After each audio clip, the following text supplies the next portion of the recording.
미국과 이란이 종전협상 합의 발표 직후부터 여러 부분에서 입장 차이를 드러내고 있습니다. 네, 전문가 두 분과 짚어보겠습니다. 김열수 한국군사문제연구원 안보전략실장, 두진호 한국국가전략연구원 유라시아 센터장과 함께 이야기 나눠보겠습니다. 어서 오세요. 어서 오세요. 안녕하세요. 네. 두진호 센터장님, 혹시나 했는데 역시나입니다. 지금 MOU 발표 직후부터 양쪽 얘기가 다른데 일단 호르무즈 해협 통행료는 어떻게 하겠다는 거예요? 결과적으로 60일간 휴전 안에 네. 합의하는 것을 미국과 이란 간의 전자 서명을 통해서 내지는 외교적 서한을 주고받으면서 합의가 된 것 같고요. 실질적인 세레모니는 이제 19일 스위스 제네바 중립국가, 중립지역에서 할 걸로 예상이 됩니다. 근데 문제는 어느 정도 핵 문제에 대해서는 정리가 됐고 네. 뭐 정리가 된 게 아니고 어떻게 하겠다라고 하는 큰 틀에서의 공감대가 만들어졌고 네. 60일간 치열하게 이제 앞으로 핵과 관련된 부분은 협의를 해나가는 건데요. 당장 국제사회가 기대하는 건 먹고 사는 문제, 각 국가의 민생경제와 관련된 부분, 즉 호르무즈 개방 상태를 어떻게 할 것이며 예. 통행료는 어떻게 할 것이냐에 대한 문제인데요. 미국과 이란이 생각이 다릅니다. 동상이몽을 너무나 크게 하고 있기 때문에 이 부분에서 아직까지도 전자서명이 됐음에도 불구하고 이 미국 그리고 이란 따로 다른 생각들이 지금 계속 반복적으로 나오고 있는 상황이어서 전자서명은 되었지만 19일 실제 스위스 제네바에서 서명식을 앞두고도 여전히 이견이 크다라고 좀 봐야 될 것 같습니다. 핵심은 60일간 호르무즈 통행료 받지 않는 건데 그 이후에는 이란이 호르무즈 통행료라고 주장은 하지는 않고요. 네. 일종의 이제 항행의 자유, 안전항해에 대한 서비스 명목의 통행료가 되겠죠. 무슨 통행료를 서비스를 해주는 거예요? 안전하게 예. 이란 혁명수비대나 이란 해군이 안전한 지역으로 일반 상선들이 지나갈 수 있도록 통행할 수 있도록 도와줄 것이기 때문에 그것에 대한 서비스를 받겠다라는 겁니다. 예. 국제법적으로 보면 사실은 호르무즈 해협은 이란의 영해가 아닙니다. 통과 예. 통항이 법적으로 지켜져야 될 그런 지역이기 때문에 사실 이란이 이걸 주장할 수가 없는 건데 60일 이후에는 이란이 주장할 수도 있다라고 하는 그런 이견이 큰 상태라고 볼 수가 있겠습니다. 네, 좀 짧게 언급을 해주셨는데 우라늄 같은 경우에도 사실 어디에서 처리를 하겠다 이 정도만 얘기가 나왔지 어느 정도까지 희석을 한다든지 어떻게 구체적으로 처리한다든지 이런 건 아직 안 나왔잖아요. 두 가지죠. 우선 이제 우리가 흔히 알고 있는 60% 농축된 440kg. 그거 말고도 무려 11,000kg에 달하는 농축된 우라늄이 있거든요. 네. 뭐 20% 정도 된다라고 보죠. 그럼 이걸 어떻게 처리할 거냐? 그러니까 미국 입장에서는 좀 양보를 많이 해줬습니다. 원래는 이제 미국으로 반출해야 된다고 그랬잖아요. 그런데 이제 이걸 이란에서 희석시키거나 폐기시킬 수 있다고까지 양보를 해줬거든요. 그런데 미국이 요구하는 것은 미국이 직접 이제 하겠다라고 얘기하는 거고, 이란이 얘기하는 것은 이란이 자체적으로 희석시키겠다라고 얘기하거든요. 그래서 이제 이게 얼마만큼 용량을 어느 정도로 희석시키고 또는 폐기시킬 것이냐라고 하는 것에 대해서 미국과 이란이 서로 생각이 다르다는 게 하나 있고요. 두 번째는 그러면은 영원히 이제 이 이란에서는 농축을 못할 것이냐라고 하는 문제인데 지금까지 나왔던 얘기는 0% 안 된다라고 하는 거잖아요. 네. 그 기간을 미국은 20년으로 얘기를 했고 이란은 이제 이거를 뭐 3, 4년 이렇게 얘기했는데 결국 15년 정도의 이 부분이 이제 좀 타결이 되지 않겠는가라고 보는 거죠. 그래서 이 부분도 있다라고 하는 거고.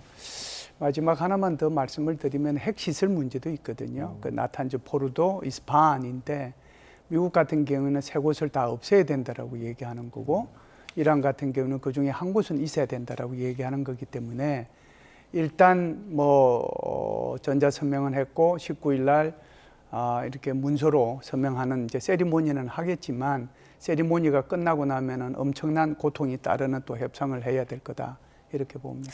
근데 좀 이해는 안 가는데 네. 왜냐하면 지금 몇 달 동안 계속 논의한 게 호르무즈 통행료하고 우라늄 농축 기간 아닙니까? 네. 지금 서로 의견이 다른데 어떻게 MOU 서명을 한다는 거죠? 그게 이제 그 묘미입니다. 외교라고 하는 예. 것이 그런 거죠. 우리가 이제 조약이나 협정이나 MOU 같은 경우 양해각서잖아요. 양해각서를 가지고 이렇게 양국이 이렇게 떠들어대는 것은 제 기억상으로는 처음으로 알고 있습니다.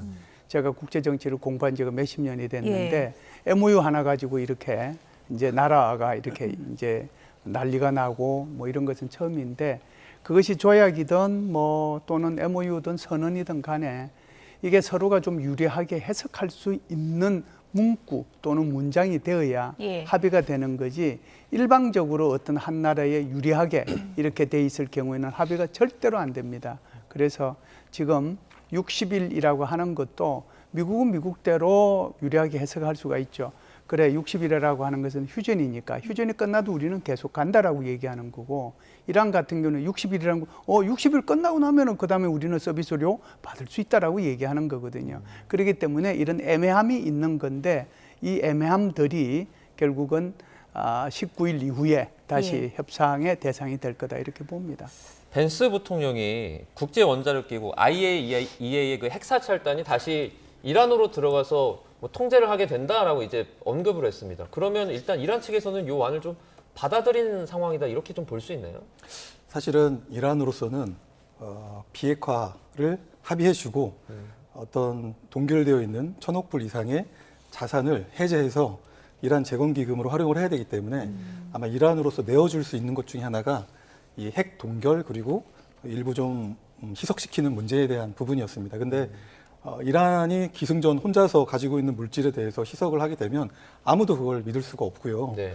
이번 장대한 분노작전이 이제 끝났습니다만 미국의 이 전쟁 목적 중에 가장 중요한 목표 중에 하나가 사실은 이 핵물질을 다 제거하는 것, 예. 이란의 임박한 핵 위협을 제거하는 것이었는데 미국은 눈으로 보지를 못했고 그런데 좀 전에 우리 김열수 실장님께서 말씀하셨던 대로 이란은 이란의 핵물질을 미국으로 반출시킬 수는 없는 입장이기 때문에 결국은 조금 중립적인 위치에서 이란이 미국과 합의한 그 일정 수준의 농축된 우라늄을 희석하는 부분들을 이제 국제기구를 통해서 사찰을 받고 검증을 받아서 투명하게 합의 사항을 이행해 가겠다라는 부분인 거고요.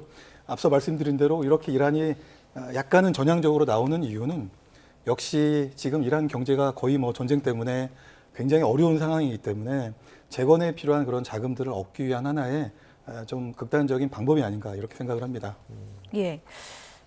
이 뭐 형식적인 절차에 있어서도 지금 이란 쪽에서는 하메네이가 빠져 있다고 하더라고요. 네. 서명에? 이건 어떻게 봐야 됩니까? 이거는 뭐 그 서명 자체는 그렇게 중요한 거 아니에요.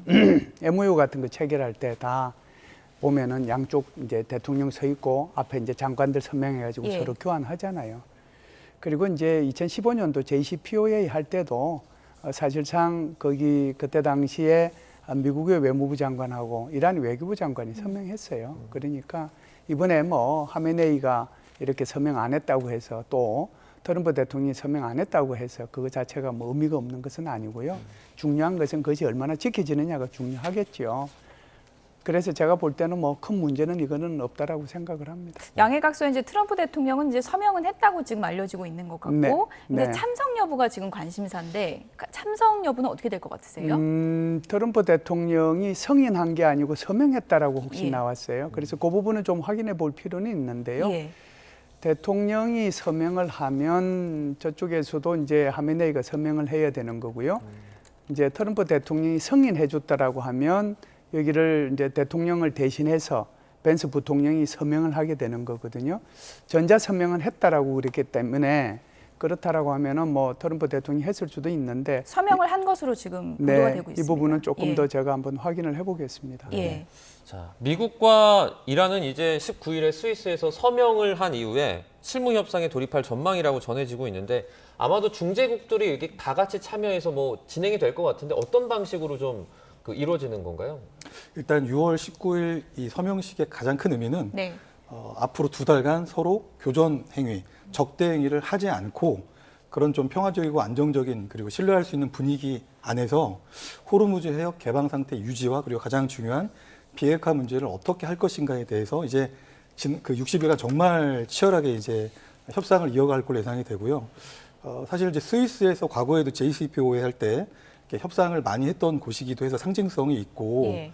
미국 입장에서는 뭐 파키스탄이나 내지는 파키스탄 입장에서는 이슬람마바드에서 이런 서명식을 했으면 좀 더 좋겠지만 어쨌든 스위스라고 하는 중립적인 위치를 선택했다. 그리고 그 서명식에 아마도 중재 역할을 했던 파키스탄 그리고 일부 중동 국가도 지금 참여하는 걸로 예상이 되고 있기 때문에 앞으로 협상도 파키스탄 이슬람마바드가 아니고요. 예. 과거 JCPOA처럼 이 중립국 그러니까 스위스 제네바에서 앞으로 협상할 가능성을 좀 시사하는 부분이라고 생각이 되고 역시나 파키스탄이라든지 일부 중동 국가가 참여함으로써 미국과 이란을 중재해서 좀 협상력을 제고하기 위한 그런 노력들을 해나갈 걸 예상이 됩니다. 다만 좀 전에 김 실장님께서 언급을 하셨던 것처럼 과거 JCPOA의 경우에는 좀 지난한 과정을 거쳤습니다. 오바마 정부의 그렇죠. 핵 오바마 합의 정부 말씀하시는 거죠? 좀 예. 2년이 좀 안 되는 20개월 예. 정도의 시간 동안 여러 차례 협상, 최소 10번 이상의 라운드를 거쳐서 그것도 미국, 이란뿐만 아니고요. 일종의 이제 P5라고 하는 핵 국가들이 같이 참여를 해가지고 이제 양국을 중재하면서 어렵게 합의에 달성했던 전례가 있습니다. 그런 전례에 비춰볼 때 사실 60일이라고 하는 시간이 많은 시간이 아닙니다. 물론 과거 JCPO 했던 그런 경험이 있기 때문에 예. 그 경험을 살려서 속도를 조금 줄일 수는 있겠지만 여전히 많은 난관들이 있고 그리고 이 비핵화 문제가 사실은 경제 제재 해제와 관련돼서 여타 문제하고 다 연결이 되어 있기 때문에 쉽지 않은 과정이 될 것이다 이렇게 전망을 해봅니다. 트럼프 대통령이 이제 제일 내세우고 싶었던 부분 중에 하나가 내가 오바마보다 잘했다. 이 부분을 내세우고 싶어 했는데 오바마 전 대통령이 절대 내가 했던 협상보다 나아질 수가 없다. 이렇게 또 공격을 했거든요. 어떻게 보십니까? 글쎄요, 그 오바마 대통령이 왜 저런 말씀을 하셨는지는 이제 결과는 두고 봐야 될 것 같습니다. 예. 지금 나오는 얘기들이 워낙 다르긴 한데요. 그런데 이제 트럼프 대통령의 입장에서 보면은 이란의 핵무기를 완전히 이제 제거했다라고 하는 것이 제일 중요한 내용이기 때문에 그러니까 이란의 핵무기의 개발, 조달, 그다음에 구매, 그리고 보유 이거 안 하겠다라고 하는 거거든요. 예. 이게 이제 결국은 NPT 협상의 NPT 상에 나와 있는 내용입니다. 그런데 이제 이 오바마 대통령 같은 경우에는 JCPOA 할 때 사실상 어떻게 보면은 이란이 핵 무기를 만드는 시간을 좀 늦춰준 것밖에 없거든요. 그러니까 원심 분리기도 나중에 좀 시간이 지나면 더 가질 수 있도록 해줬고 3.67% 농축된 것도 나중 되면은 더 이제 농축을 할 수 있도록 허용해 준 거란 말이죠. 예. 그렇기 때문에 트럼프 대통령은 이것은 이란이 핵무기 국가로 가기 위한 로드맵을 오히려 미국이 만들어 준 거다라고 얘기를 했는데 자기 자신은 그러지 않는다는 거죠. 그렇기 때문에 0%를 얘기하는 거고 그리고 이제 지금 이란에 대해서 좀 전에도 말씀을 드렸습니다마는 핵 국가가 되지 않도록 핵무기의 개발, 조달, 보유 이걸 못하도록 그렇게 했다라고 이제 얘기를 하는 거죠. 그 차원에서 보면 협상이 만일 이제 그런 식으로 이루어진다라고 하면 그것은 오바마 때보다 나은 거죠. 이란이랑 미국이랑 MOU 협의를 하고 있으니까 마치 두 나라만의 전쟁인 것 같은데 사실 이스라엘이라는 나라가 하나 더 껴 있습니다. 네타냐후 총리가 지금 진행되는 상황에 뭐 이렇게 100% 동의하지 않는다라는 취지의 발언을 계속해서 내놓고 있어요. 어떻게 저희가 볼 수 있습니까, 이거? 어쨌든 이스라엘 네타냐후 총리 입장에서는 이번 중동 전쟁을 계기로 이스라엘에 대한 어떤 그 생존과 관련된 근본적인 위협을 제거하려고 할 겁니다. 그렇게 하기 위해서 사실 레바논을 상대로 그리고 여타 후티 반군을 상대로 그야말로 좀 엄청난 공격을 진행을 해왔는데 문제는 이 부분에서 미국과 이스라엘이 생각이 좀 차이가 큰 것 같습니다. 결국 미국 입장으로서는 이미 끝나버린 전쟁 그리고 끝난 전쟁에서 어쨌든 승리 서사를 잘 갖춰서 출구 전략을 모색을 해야 되다 보니까 일부는 이란의 입장을 좀 받아야 될 그런 구조적인 이유와 배경이 있었던 것이고요.